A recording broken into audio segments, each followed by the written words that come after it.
A horrible tragedy is in store for one Bridgerton character, and it might happen much sooner than anyone anticipated, much to my dismay.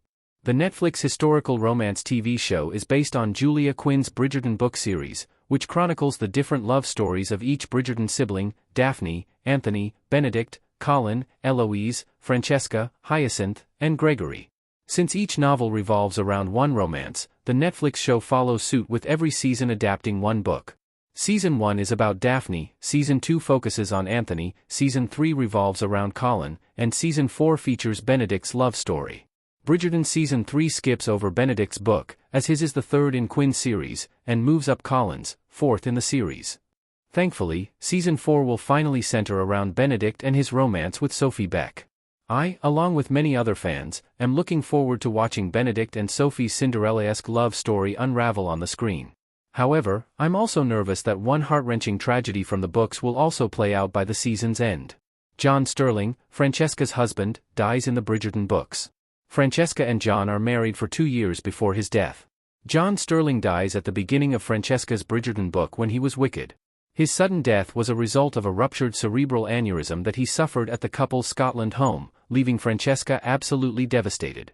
She and John's cousin, Michael, were on a walk and returned home to find John dead. Francesca was also pregnant at the time but sadly had a miscarriage after her husband's death. Francesca grieves John for 4 years before she falls in love with someone else. She reunites with Michael, who has been gender-swapped in the Netflix show and is now Michaela, and the two embark on a romance. Francesca and Michael eventually marry, which is how Francesca's story ends.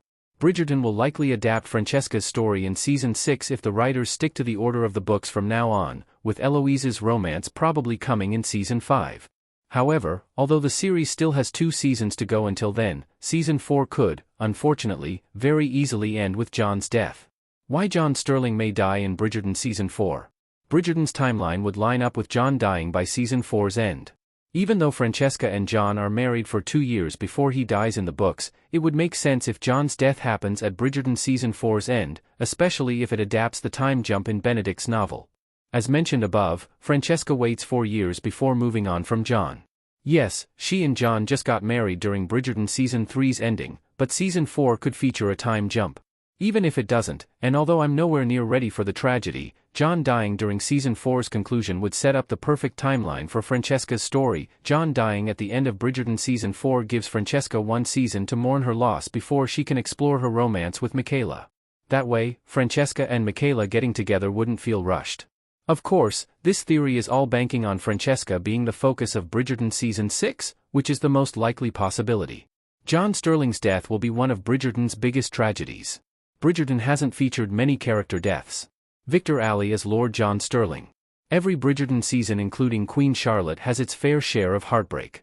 However, John's inevitable death will undoubtedly be one of the Netflix TV show's biggest tragedies. King George's illness is probably the only thing that can compete with it, as viewers get to know him in the prequel series.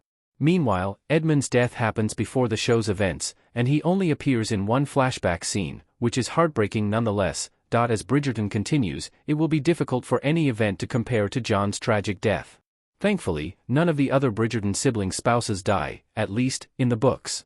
So, heading into Bridgerton Season 4, we should all prepare as much as we can for John's death, but nothing could ever really make me ready for the inescapable tragedy.